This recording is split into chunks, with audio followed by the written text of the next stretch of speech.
You'll hear Melanie, a student, talking to one of her lecturers about her studies. First, you have some time to look at questions 21 to 27.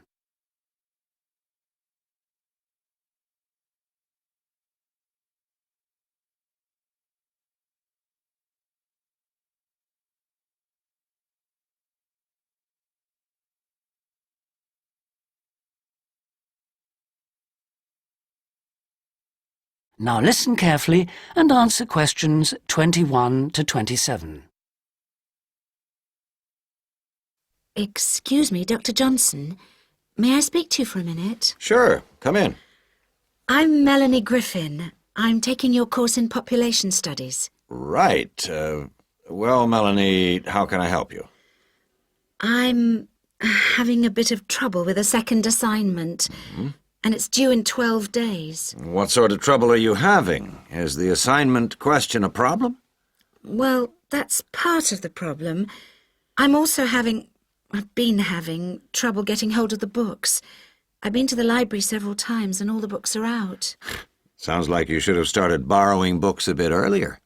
Well, I had a really big assignment due in for another course, and I've been spending all my time on that, and I thought... You might get an extension of time to finish your assignment for me?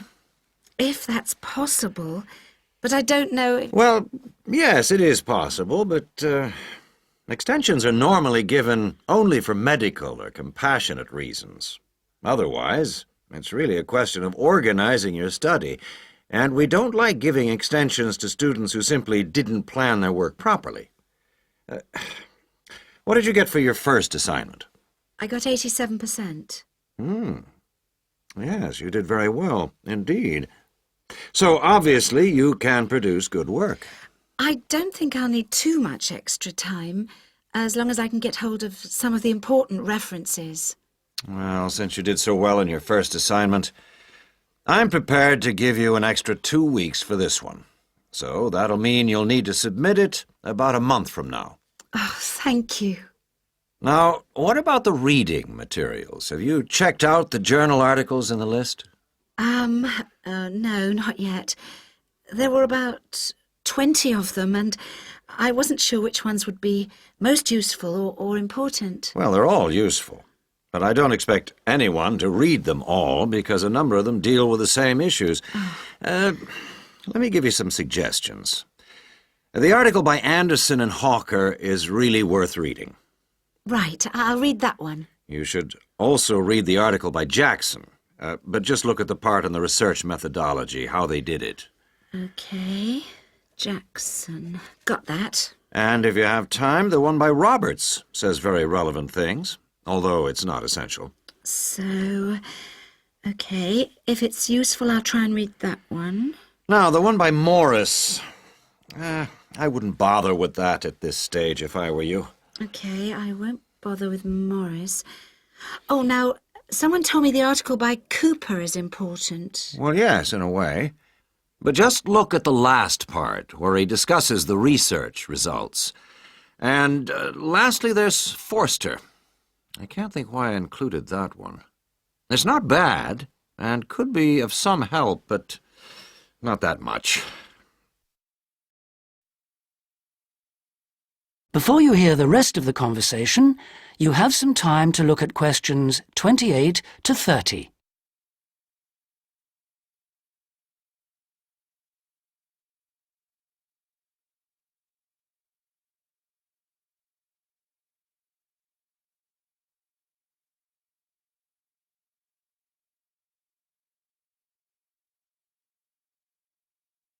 Now listen and answer questions 28 to 30. Now, let's deal with the assignment question. What's the problem there? It's the graph on page 2.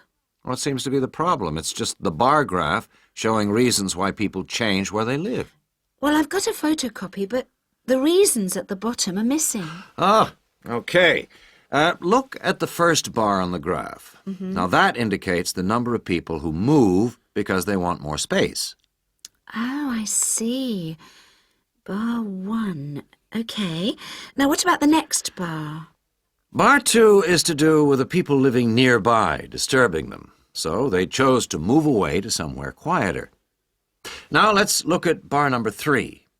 Another reason people change their place of living is because they want to be closer to the city. OK. Proximity to the city is an issue. Now, bar number 4 refers to problems when the owner of the property won't help fix things that go wrong. In other words, the owner is not helpful, and so the tenants move out. OK. Now, what about bar 5? Bar 5 is about those people who move because they need a bus or train to get them into the city or to go to work. OK. And bar 6? Bar number 6 is interesting. That reason was given quite a lot. People moving because they wanted to be in a more attractive neighborhood. Oh, yes. Thank you very much. That is the end of section 3. You now have half a minute to check your answers.